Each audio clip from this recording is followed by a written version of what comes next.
So that's the last video with steps which I've put in, or sort of trying to put in as my foundations of things I know that I need to be doing myself. It's almost like giving yourself homework to do, and the more effort you put in, the better you will achieve. It's the same as on your report when they would say must try harder. You have to try harder for you too, and you'll find that anybody can have a mental illness. It doesn't matter who you are. But from what I'm realizing, and from other clients which I've had, or patients which I've had, that it's a majority of them are people who have very high powered jobs, or have been in the celebrity industry. Again, a lot of pressure, you know, stage pressure, very pressuring professions.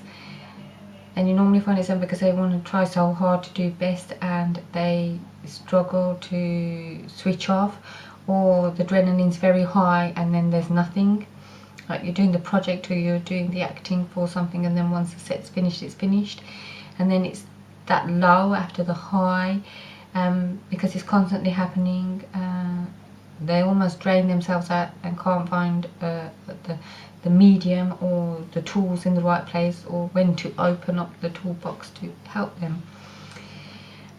With myself, I had an incident today because I'm a qualified hypnotherapist, and I know how good I actually am, but I wasn't expecting to actually fall into the mental health myself until the accident happened.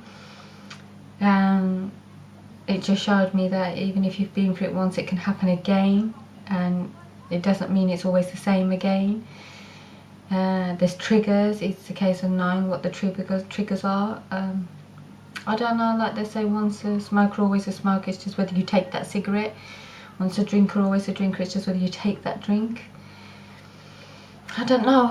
Once you suffer depression or a mental condition, is it always there that you just have to learn how to manage it, or is it triggered again for another trauma?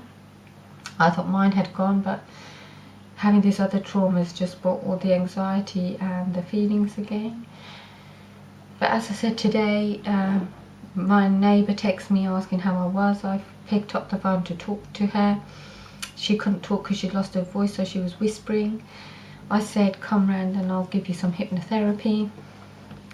All of a sudden it was something I really wanted to do. I know I'm good at that. She came in and she said, or whispered rather, have you done hypnotherapy for people who've lost their voice before? I said, I haven't. I said, but I've done lots of hypnotherapy. I've done hypnotherapy for somebody who had a stutter and then left without a stutter. I've done hypnotherapy for all sorts, but no, I haven't done the hypnotherapy for somebody who'd actually lost their voice. And I said,